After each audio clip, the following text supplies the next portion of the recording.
Welcome to TMI Today with Rita Bocuzzi and Jen Lee.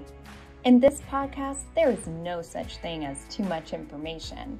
We are diving into all of the taboo topics, from money and careers to relationships and parenting, to whatever else we've been too afraid to discuss as women.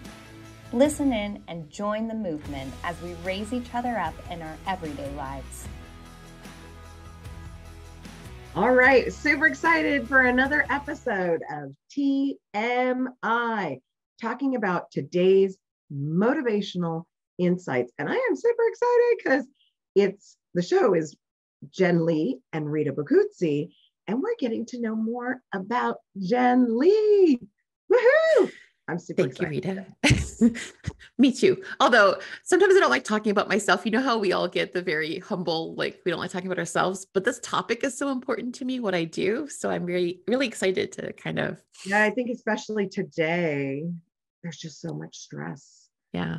So much stress. And I think the number one stressor is what you're going to talk about. I'm kind of like doing a little tease here.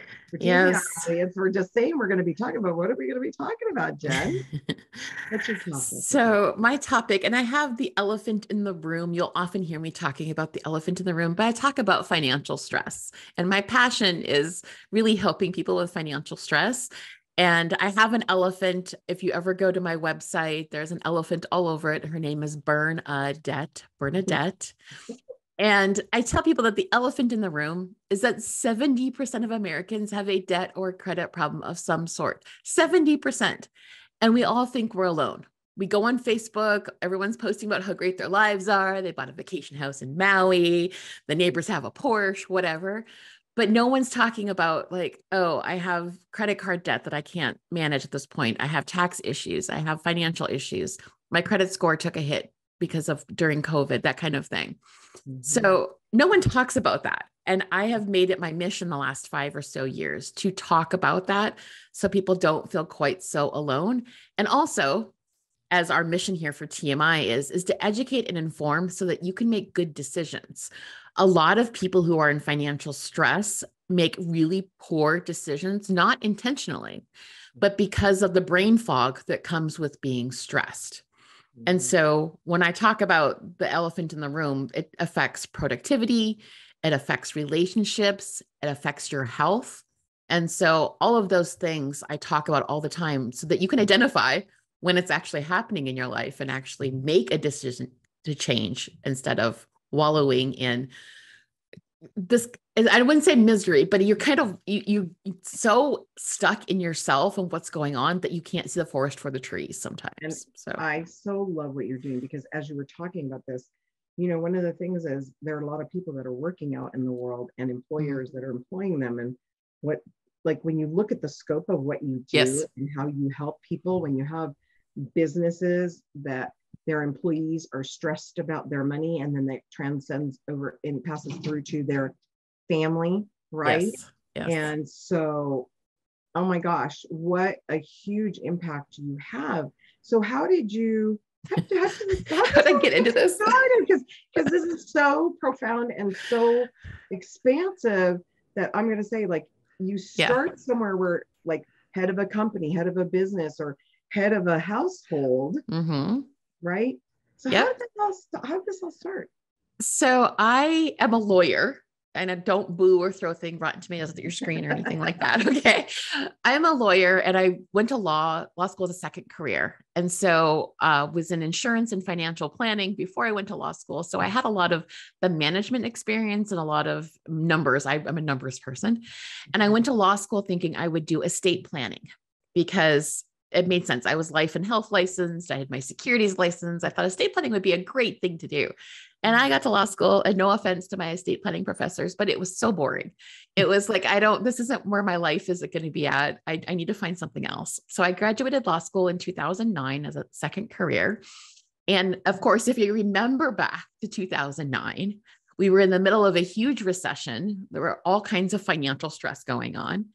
And I was opening up my own firm straight out of law school because I'm a rebel like Rita, where if someone tells me I can't do something, the first thing I'm going to do is try to find 6 ways to do it. And so I opened up my own firm and I started out doing bankruptcy work. That's where the clients were at. There were bankruptcies to be filed. There were clients that were available. And I found I really loved it. I really like bankruptcy work. My clients are so grateful and so thankful for the help that we give them. And they come out so much better on the other side that it's very rewarding. But after 2009, the economy got better and better and better. And what I was seeing was people who were still financially stressed, even though the economy looks like it's booming and doing great. I found out that there were a lot of people with debt and credit issues that didn't know where to turn for advice. And they were getting bad advice on the internet and bad advice on television commercials. And so I kind of reconfigured my practice to focus on this debt and credit and financial stress so people could get good legal advice. And that's where this whole elephant in the room came about, because people just didn't realize that everyone around them was struggling. And I had to come up with a way to make it, I don't want to say cuddly, but a way to make it that it was an acceptable topic for people to be willing to listen to. And so then I started talking about, productivity, relationships, health, and the impacts, the crazy statistics out there when it comes to workplace productivity and relationships and divorce rates and then your health. 70% of illnesses are due to stress. Absolutely. And financial stress is the number one stressor out there. So finances literally make you sick if you do not take care of them. And I'm a testimony to that. And that's one of the reasons we connect, because it is so true. And you're combating that. I wanted to ask one thing, because it's so funny when you said, people are getting advice. They're going to Google for advice because they don't know where to go, or they might go to friends and they don't know their friends are more broke than they are. Exactly. Like, you can't go by what's parked in their driveway and how big their house is, because a lot of those people are over leveraged.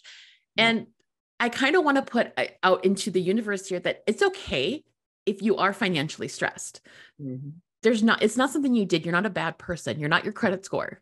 You're not your financial problems, but at least get help for them and understand that there are lots of options out there, and don't be afraid to ask for help, because a lot of times I get so many people who like, I wish I would have talked to you 2 years ago or 3 years ago or 5 years ago, or they've been like this for 10 years and they didn't know that they could sleep through the night.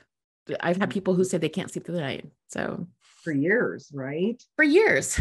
Yeah. And they come back afterwards and they're like, I didn't realize how run down I was until you helped me solve my problem. And then I felt so much better. I'm like, yes, that's exactly what I want to do. But I want to get that message out to everybody. I love that you do that, because that's where I see us aligned. Like, how much I know I'm Mama Rita, but so the first thing when I see Bernadette and the elephant in the room, I was like, oh my goodness. Yes. You know what? We get to kind of almost, I don't want to say not be disrespectful about it, but we get to kind of poke fun at ourselves. And when you can do that or laugh, right? Yeah. Laughter creates that bridge. Then we are a little bit more open, because really the reality of the world, definitely don't want to get, cancer and then financial cancer, or, the levels of how many people are being sick to the numbers that you're saying. Like some of the statistics out there, just to kind of share with you, was we talked about the medical bankruptcy rate. Yes. Right? Well, I call it medical bankruptcy. We did. And that's one of the other issues, is that everyone thinks that a lot of bankruptcies are caused by medical bills. And it's actually not the medical bills that cause the bankruptcies. It's the medical event caused a loss of job, or a divorce, or a relationship issue where credit cards are run up. And so this idea that there's all these medical bankruptcies running around out there is kind of a misnomer, but that medical event was the cause of the financial stress. It's just not the way people think that it was. So absolutely, because people had insurances, right? We all have this mandate to have insurances. So here we are, we all have insurance now, and yet the bankruptcy rate actually still climbed a little bit. So how, it's like, how does that happen? So to your point, is people weren't able to pay for their mortgages or their insurances or anything else. So and I learned a little bit more about that with you, and more of the stressors causing home foreclosures, right? Yeah. As well, and Yeah. business closures. Because, I mean, tell me a little bit more about that background, how people seek you out for help, like where there's a business owner, if you don't look at the elephant in the room, or you become the ostrich with their head in the sand, and you're hoping something's going to come along and save you. So how do you help people like that? So a lot of times what I'm trying to do is I look at things very black and white because I'm the non-emotional part of the equation. And so I can look at the numbers and say, here's what you should do. Understanding that I know that's not what you may want to do, or that you're not ready to accept that, but and I think it also comes down to a little bit of emotional intelligence in what I do, because attorneys are not really well known for their ability to make people feel comfortable and willing to talk. And I have a podcast also called Debt Therapy. And it's the reason for that is because so many people are willing to open up and talk to me, because the empathetic, you want to make your community better. And I really believe that. And so it aligns with what I do. But when a business owner comes in, a lot of times we're looking at, is this a situation that can be improved, or is it kind of a wishful thinking type thing? And if it can't be improved, how do we get the business owner and his family or her family extracted with the least amount of damage as possible to their personal assets? And so I often use bankruptcy as a tool to protect people's wealth and their assets. And people are often thinking bankruptcy, or the B word, as I often call it, the B word that no one likes. I talk about it as a strategic tool, like estate planning. And a lot of middle and lower income America has been taught that bankruptcy is a horrible thing. And what I would like to put out there is that the people who are filing bankruptcy a lot of times are the wealthiest and the business owners in this country, because they use it as a strategic tool. It's a mindset shift. You have to be willing to do the things that set you up for a great future, versus worrying about what other people are going to think about you if you did this. And so I do a lot of soapbox talking on the mindset behind what I do. And that's what I love about you. It becomes holistic. And we talked about where there's a point of diminishing return. I know we're going to talk in depth about this, and where do we cut our losses? And so, yeah. And it's hard to look at that. Like, you have your whole life. I had a lot of business owners in California at the beginning of COVID where their businesses were shut down and they were close to retirement age. And that was their retirement plan, was they were selling this business, and all of a sudden it was worth nothing. Yeah. And so it's a hard conversation to have, but it's also necessary, because if you don't have that conversation, you are potentially losing whatever assets you still maintain. And you're also living in this fear and stress situation where you don't want to live. I had several suicides during the beginning of COVID, because business owners that were shut down and couldn't function. And they didn't know what to do. And I'd never want to ever get that phone call again. And it's a very heavy topic. Like, I will tear up sometimes, because it's so hard with financial stress, getting people to understand it's not always their fault. There's some things you could have done differently. Hopefully we help people get back to a way where they wouldn't have had it. But if you're in crisis, finding solutions is a much easier thing to do than you think. You just have to be willing to say, I need help. And I'm going to say exactly that. Yes. So, this is such an amazing topic, especially with mental health. And what you're doing is you're really helping people's physical, financial, mental, and emotional health. And for anybody that is feeling that stress right now, really reach out to us, reach out to Jen, message us. We're here, because really no person's life is worth a dollar amount. You are priceless. So there is no comparison. And every situation gets to transform and change out of it. And we just get to do that. We get to do that together. And that's why we're showing up in the world, because that's right. We don't want any of those phone calls or anybody to end up in that scenario and situation. And I think that's so amazing. So tell us a little bit more about resources and, how you help people. So this whole transformational process to me is the fun part of what I see is my clients come back, and a lot of people think their credit score gets destroyed by bankruptcy when actually their credit score goes up a lot of times when they file for bankruptcy, and all of the misconceptions out there. So one of the main ways I help is just educating and getting this information out there. I do a lot of speaking, a lot of podcast guesting, a lot of writing on these topics just to see how much I can get out into the world. And that is one of my ways of helping. I do strategy sessions with individuals, business owners. I do a lot of work with employers who want to help their employees with financial stress. And the reason why I started doing that is because employers are under this misconception that their employees need financial literacy. They do, but that can't be the first step. They have to get them out of financial crisis before they can get them into where literacy makes sense. And so employers and HR departments are missing a crucial step. And so again, more educating with employers is needed. And then there's lots of resources out there. I'm very willing to share videos, and I do a lot of podcasting and I have some downloads. I have an online course that I have for people who went through bankruptcy and want to recover. And I help a lot of other lawyers do what I do. So I will help teach lawyers how to do what I do so that we can help more people. So absolutely. And I'm going to say, I know one of the other things that we aligned with is I have a goal, and I'm sure you're part of this goal, of course, is, to have 5 million families be empowered. And I say empowered first, because like you said, that crisis piece needs to be taken care of.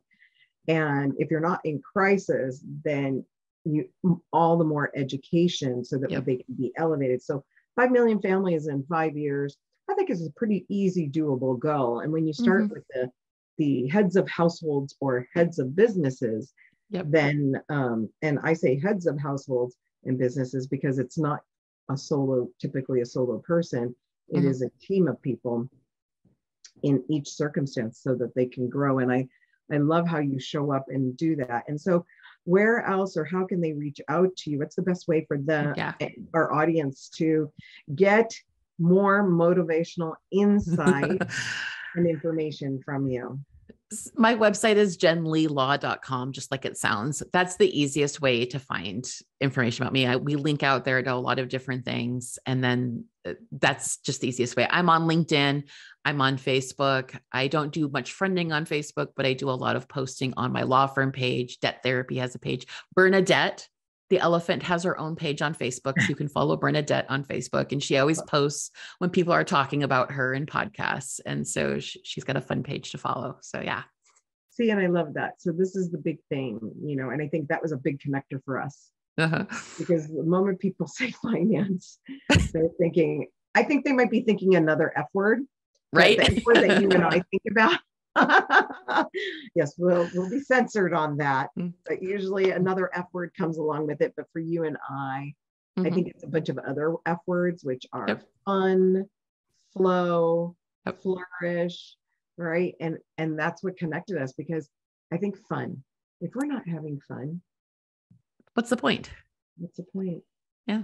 And we can make it fun, and we get to make it fun. And so I look forward to our future episodes more in depth. Are there any other tips? And you never thought anyone would say bankruptcy and fun in the same episode of a podcast. So but it can be. It's really fun, and it's fun for me, and it's fun because I help so many people. I want to look forward to more of the wealth strategies of the wealthy, because like you said, as I learned as well, so that this is again the common threads and the parallels, and a restructuring is very different than, I think what the concept of what people think of failure is, like the failure. Yeah. That literally you're creating it's like you're wiping the slate clean and you get to start anew. And there's nothing better than that. And I'm going to say, I love good attorneys and great attorneys. And there are the few in the world that most of us think about that drive people crazy because the negative media always pushes that. But for me, I love my attorneys. Having a great attorney in the specialties we need and around money to help protect us and help us grow and start anew and have fun with Bernadette and Jen is my cup of tea. So, and obviously if you're here listening with us, learning more about that, we will talk deeper. And I think we're a wrap for today. We are. Yep. So thank you, Rita. And stay tuned for the next episode of TMI. Stay tuned for more details on how to implement these strategies.